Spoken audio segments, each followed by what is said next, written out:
আগে একটা ভিডিওতে আমি শেষের দিকে শেয়ার করেছিলাম এই ভিডিওটার ক্লিপটা। এটা থেকে আমি তোমাদেরকে বলেছিলাম যে আমি কি বানাচ্ছি তোমাদেরকে একটা অন্য ভিডিওতে দেখাবো। তো চলো আজকে সেটাই তোমাদের সাথে শেয়ার করি যে আমি সেদিন কি বানিয়েছিলাম। আমি সেদিন বহু এক্সেসরিজ বানিয়েছিলাম চুলের জন্য। এটা তোমরা খোপার ফুলও বলতে পারো, বেনি ফুলও বলতে পারো। সুতো দিয়ে তৈরি করা হয়েছিল। খুবই সিম্পল করে এটা তৈরি করা হয়েছে। এটা আরও অনেক রকমভাবে তৈরি করা যায়। আমার এটা অর্ডার ছিল, 3টে টোটাল অর্ডার ছিল, তো সেটাই বানাচ্ছিলাম। তো ভাবলাম যে একটু ভিডিও করে নেওয়া যাক। যদিও আমি ভিডিওটা ঠিক ভালো করে নিতে পারিনি, কারণ আমার এটা তৈরি করার তাড়াটা অনেক বেশি ছিল।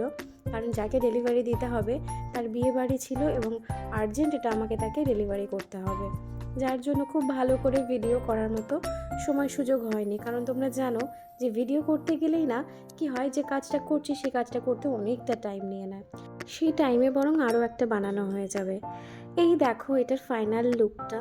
এটা চুলে ঠিক এরকমভাবে বাঁধা যায়, বিনুনির সাথে বাঁধা যায়, আরও অনেক রকমভাবে চুল খোলা রেখে পনিটেল করে যেভাবে ইচ্ছা তোমরা বাঁধতে পারো। আর এটা কিন্তু দেখতে বেশ ইউনিক, খুব সুন্দর লাগে। তোমাদের কেমন লাগলো আমাকে কিন্তু অবশ্যই কমেন্ট বক্সে জানাবে। আর তোমাদের যদি ভালো লেগে থাকে তাহলে কিন্তু অবশ্যই একটা লাইক করতে ভুলো না। আজকের জন্য এইটুকুই, টাটা।